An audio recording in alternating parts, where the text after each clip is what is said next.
उद्धव ठाकरे यांच्या हस्ते मनसेच्या दीपोत्सवाचं उद्घाटन होणार। 17 ऑक्टोबरला संध्याकाळी 6:30 वाजता हा कार्यक्रम। मनसेची निमंत्रण पत्रिका देखील आली समोर। दिवाळीमध्ये पुन्हा एकदा ठाकरे बंधू येणार एकत्र। अनेक मुद्द्यांवर शिवसेना मनसे एकत्र आहोत। ज्यांना सोबत यायचंय त्यांचं स्वागत आहे आणि नसणार येत तरी ठीक, संजय राऊत यांचं विधान।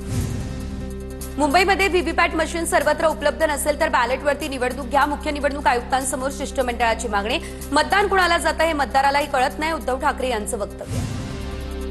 मतदार याद्यांमध्ये प्रचंड घोळ समोर। 2-2 ठिकाणी मतदारांचं नाव कसं? 31 जानेवारीपर्यंत निवडणूक घेण्यासाठी सज्ज आहात का? राज ठाकरेंचे मुख्य निवडणूक आयुक्तांना थेट प्रश्न। अनेक ठिकाणी खोटी मतदान नोंदणी, यावर अद्याप कोणतीही कारवाई झालेली नाही। उद्धव ठाकरे यांची निवडणूक अधिकाऱ्यांसमोर नाराजी व्यक्त।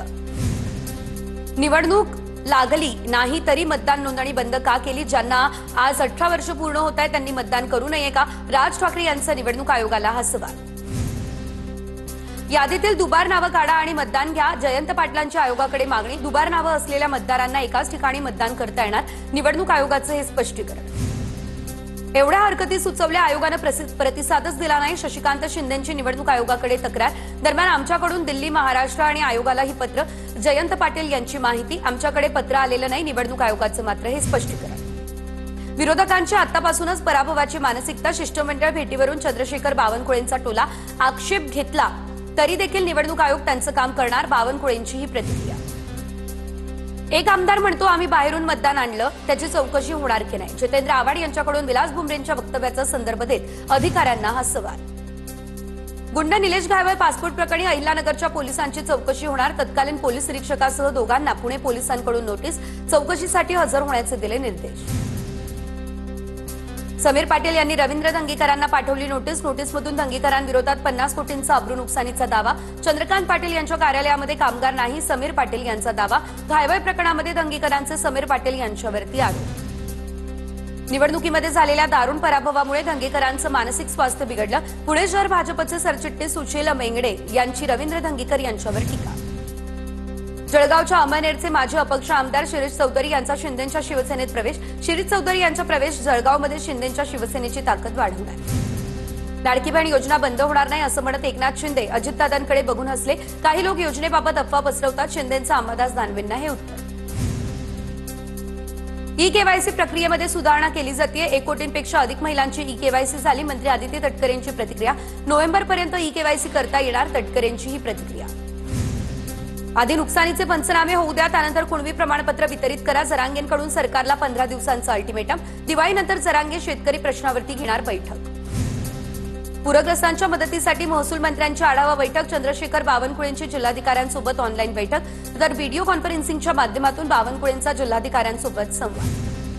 मुंबई क्रिकेट असोसिएशनकडून नुकसानग्रस्त शेतकऱ्यांना मदतीचा हात। नुकसानग्रस्त शेतकऱ्यांच्या मदतीसाठी 1,25,00,000चा निधी। मुंबई क्रिकेट असोसिएशनकडून 1 कोटी आणि खेळाडूंकडून 25 लाखांची मदत।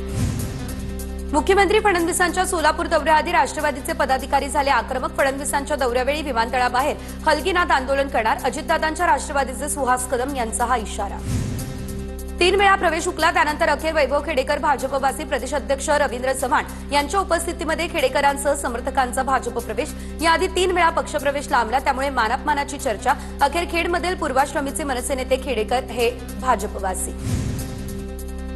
महापालिका निवडणुकीमध्ये नाशिकमध्ये भाजपकडून स्वबळाचा नारा दिला जाण्याची शक्यता। नाशिकमध्ये भाजपनं सगळ्या 122 जागा स्वबळावर लढाव्यात असं सुनील केदार यांचं मत। भाजप शहर अध्यक्ष सुनील केदार यांचं मुख्यमंत्री आणि प्रदेशाध्यक्षांना तसं पत्र।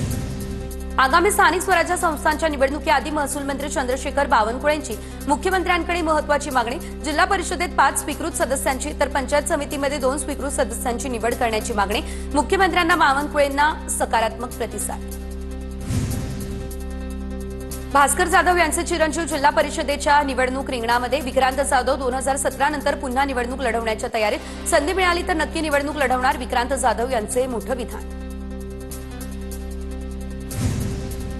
राष्ट्रवादी आणि शिवसेना या 2 पक्षांची रायगडच्या झेडपी निवडणुकीमध्ये युती होण्याची शक्यता। मंत्री भरत गोगावलेंनी केलं स्पष्ट। जागा वाटपाचा फॉर्म्युला राष्ट्रवादी समोर ठेवल्याची माहिती। राष्ट्रवादीच्या भूमिकेकडे लागलंय सर्वांचं लक्ष।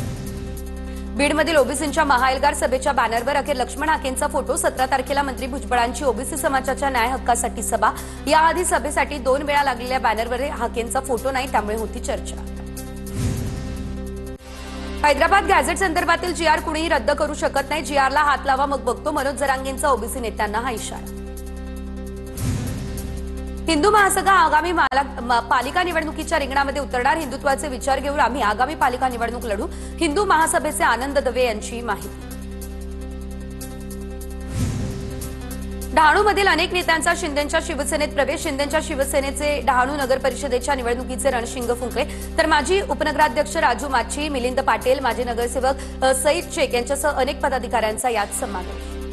फॅमिली प्रॉब्लेम्स, कोर्ट केस, संपत्ती वाद, शत्रूंचा त्रास, राजकारणातील समस्या, प्रेमातील अडथळे, विवाहातील त्रास, जन्मकुंडली दोष, सर्व प्रश्नांचे समाधान मिळवा गुरुजी कमलेश जोशींसोबत.